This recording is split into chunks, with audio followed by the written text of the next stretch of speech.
Life Audio.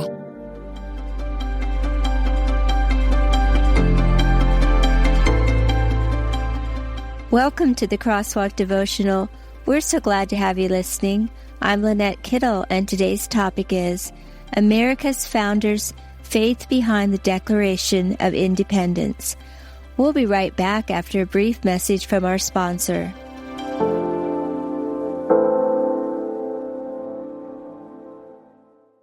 At Thrivent, planning your finances is bigger than money. It's a way to support the people, causes, and community you love, because helping you put your faith into action is at the heart of what we do. Thrivent, where money means more. Connect with us at Thrivent.com.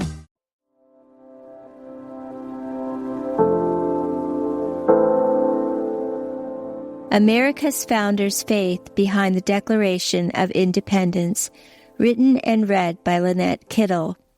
You, my brothers and sisters, were called to be free, but do not use your freedom to indulge in the flesh. Rather, serve one another humbly in love. Galatians 5:13. On July 3, 1776, founding father and first vice president and second president of the United States, John Adams, wrote to his beloved wife, Abigail, about the high price of freedom paid to construct the Declaration of Independence. You will think me transported with enthusiasm, but I am not. I am well aware of the toil and blood and treasure that it will cost us to maintain the Declaration and support and defend these states. Yet through all the gloom, I can see the rays of ravishing light and glory. I can see that the end is more than worth all the means, and that posterity will triumph in that day's transaction, even although we should rue it, which I trust in God we shall not. Adams is also noted as saying that the American Revolution was preceded a generation or so by the spiritual revival in the hearts and minds of the people.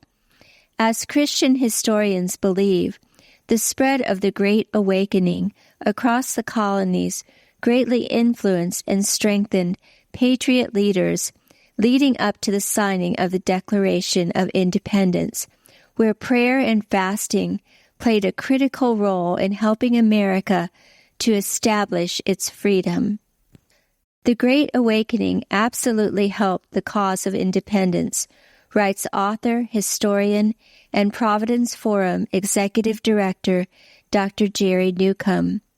Even before the Great Awakening, the ministers, especially the ones from New England, helped shape the thinking of the colonists as to their God-given rights. Meanwhile, a lot of Bible-based views were circulating long before the Great Awakening. That movement helped reawaken people's commitment to God and the church. Adams supported the spiritual awakening in our country, seeming to recognize and make the connection to where true freedom originates. As 2 Corinthians 3:17 explains, "Now the Lord is the Spirit, and where the Spirit of the Lord is, there is freedom." As well, in regard to the Declaration of Independence, Adams wrote to his wife, "I am apt to believe that it will be celebrated by succeeding generations as the great anniversary festival. It ought to be commemorated as the day of deliverance by solemn acts of devotion to God Almighty. It ought to be solemnized with pomp and parade, with shoes, games, sports, guns, bells, bonfires, and illuminations from one end of this continent to the other, from this time forward, forevermore." Along with Adams, our founding fathers included men who believed in God and His providence in establishing the United States of America. Called the father of the Constitution, James Madison, who became our nation's fourth president, was pivotal in the drafting of the Constitution of the United States and the Bill of Rights. Beginning as a state legislator in 1776, Madison worked heartedly to ensure there would be no federal religion imposed on citizens. He argued tirelessly for freedom of religion rights during the making of the Virginia Declaration of Rights, demanding the wording be changed. Citizens having their religion fully tolerated to having the free exercise of religion. Madison firmly stood his ground and strongly believed the government had no right to direct an individual's religion because it is a matter of conscience, which he spelled out in his influential petition called Memorial and Remonstrance, containing 15 arguments against government support of churches. Likewise, Benjamin Franklin's writings recognize and reveal his respect for Christians and how they were influential in lowering crime and raising interest in self-government. During the Great Awakening, it's estimated that 3 out of every 4 colonists became Christians. Franklin is noted for saying, "A Bible and a newspaper in every house, a good school in every district, all studied and appreciated as they merit, are the principal supports of virtue, morality, and civil liberty."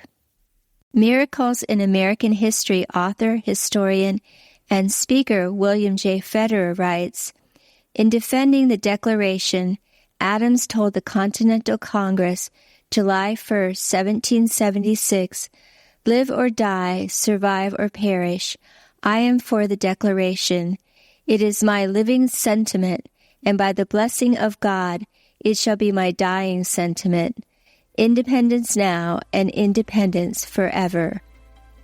Intersecting faith and life. As you celebrate July 4th and the Declaration of Independence, consider the faith of our founding fathers behind its creation. Thank God for their fortitude, bravery, and boldness in paving the way for the freedom we in our nation enjoy each and every day. Further reading, How the Church Paved the Way for America's Freedom.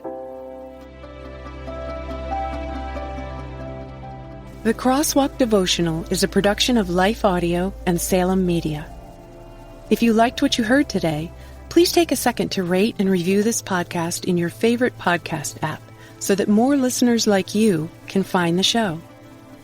For more faith-filled, inspirational podcasts, visit us at lifeaudio.com.